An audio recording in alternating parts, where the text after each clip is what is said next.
নমস্কার বন্ধুরা, কাকলির রান্নাঘর উইথ ভিলেজ ফুডে সবাইকে স্বাগত জানিয়ে আজকের আমি আপনাদের সাথে শেয়ার করব ট্যাংরা মাছের তেল ঝাল। একদম সহজ পদ্ধতিতে আজকে রেসিপিটা বানাবো। আপনারা প্লিজ প্রথম থেকে শেষ পর্যন্ত দেখবেন। আশা করছি আজকের রেসিপিটা আপনাদের দেখতে খুবই ভালো লাগবে। তাহলে চলুন আজকে রেসিপিটা শুরু করি। আর আমার এখানে কিন্তু দু রকমের ট্যাংরা মাছ রয়েছে। দেখুন, এগুলো কিন্তু দেশি ট্যাংরা, বেশ বড় বড় রয়েছে।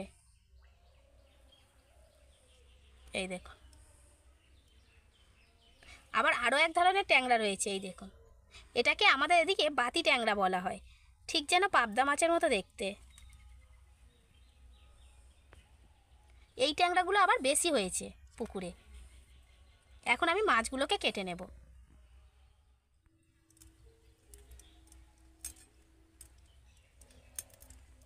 ট্যাংরা মাছের প্রথমে কিন্তু ওই কাঁটাগুলোকে কেটে দিতে হবে।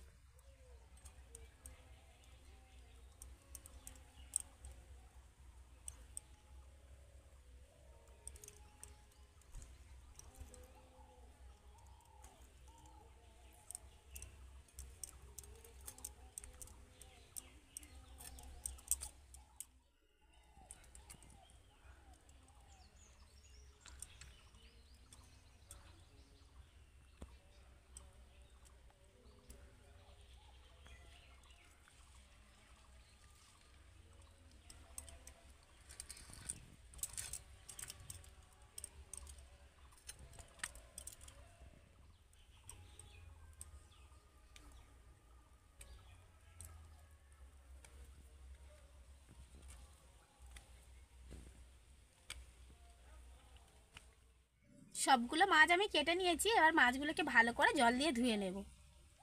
এখন আমি কয়েকটা মশলা বেটে নেব। আর এখানে আমি নিয়েছি শুকনো লঙ্কা আর গোটা জিরে, আর এখানে রয়েছে আদা রসুন। এগুলোকে এখন আমি বেটে নেব।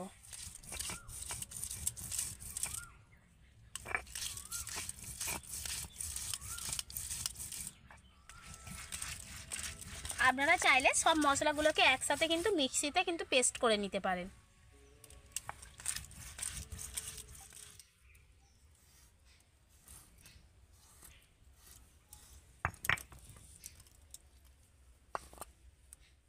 প্রথমেই আমি মাছগুলোকে ভেজে নেব। আর মাছ ভাজার জন্য আমি কড়াইতে তেল গরম করতে দিয়ে দিয়েছি। মাছের মধ্যে এখন আমি লবণ, হলুদ আর একটু সর্ষের তেল মাখিয়ে নেব।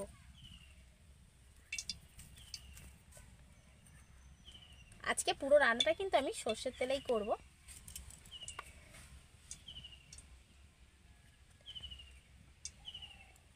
এবার ভালো করে হাত দিয়ে মাছের গাটা মাখিয়ে নেব।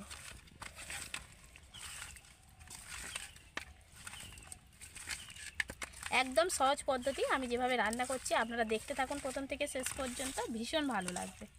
তেল গরম হয়ে গেছে মাছ ভাজার জন্য। এবার মাছগুলোকে আমি ভেজে নেব।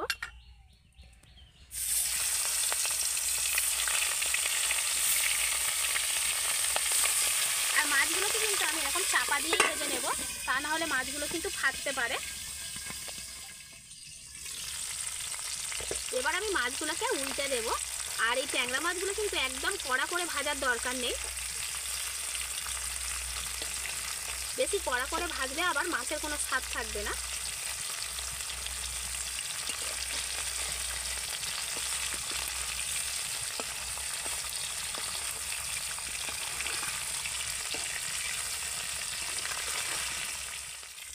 মাছগুলো ভাজা হয়ে গেছে, এবার আমি তুলে নেব।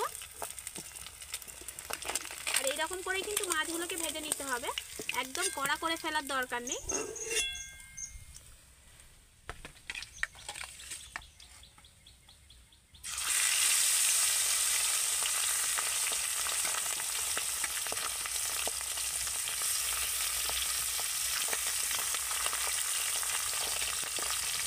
মাছ ভাজার তেলেই আমি দিয়ে দেব কালো জিরে আর 3টে নিয়েছি এলাচ, ফাটিয়ে নিয়েছি, দিয়ে দেব। এখন আমি তেলের মধ্যে দিয়ে দেব পেঁয়াজ কুচি। যেহেতু তেল ঝাল হচ্ছে তাই একটু উপকরণগুলো বেশি বেশি নিয়েছি, মানে মশলা দিয়েই তো রান্নাটা হবে, তাই মশলাগুলো একটু বেশি বেশি দিতে হবে। পেঁয়াজটাকে প্রথমে ভালো করে আমি ভেজে নেব। এবার আমি পেঁয়াজের মধ্যে দিয়ে দেব আদা রসুন বাটা। পেঁয়াজটা কিন্তু আপনারা চাইলে পেস্ট করে নিতে পারেন। আদা রসুনটা পেঁয়াজের সাথে এরকমভাবে ভেজে নেব।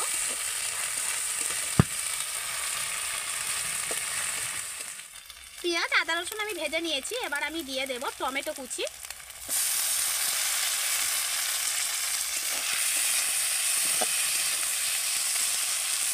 ওর সাথে আমি দিয়ে দেব লবণ,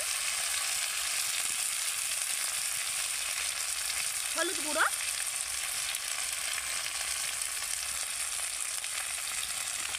আর জিরে আর শুকনো লঙ্কা যেটা আমি বেটে রেখেছিলাম সেটা দিয়ে দেব। আর আমি কিন্তু লঙ্কা ব্যবহার করব না, শুকনো লঙ্কাটাই বেটে দিয়েছি। আপনারা চাইলে শুকনো লঙ্কার পরিবর্তে কিন্তু গুঁড়ো লঙ্কা দিতে পারেন। এবার আমি সব মশলাগুলো ভালো করে কষিয়ে নেব। মশলার মধ্যে সামান্য একটু জল দিয়ে দেব,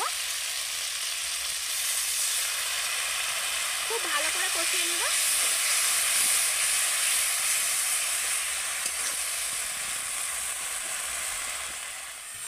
মশলাটা আমি ভালো করে কষিয়ে নিয়েছি, মশলা থেকে তেল ছেড়ে দিয়েছে। এবার আমি দিয়ে দেব ধনে গুঁড়ো, আর একটু মশলাটা নেড়ে নেব। এখন আমি মশলার মধ্যে জল দিয়ে দেব।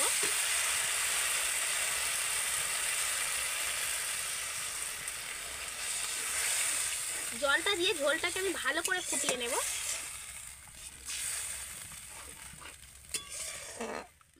ঝোল ফুটে গেছে, এবার আমি মাছগুলোকে ঝোলের মধ্যে দিয়ে দেব। আর ঝোলের মধ্যে মাছগুলো দিয়ে কিন্তু কিছুক্ষণ একটু ফুটিয়ে নিতে হবে, তবেই ভালো লাগবে খেতে।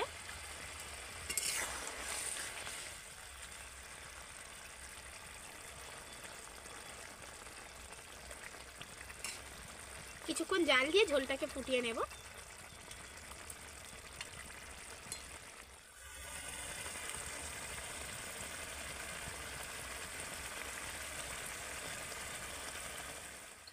ট্যাংরা মাছের তেল ঝাল আমার একদম রেডি। এই দেখুন কত সুন্দর রংটা এসছে তেল ঝালের, আর একদম মাখো মাখো করেছি। এবার আমি নামিয়ে নেব।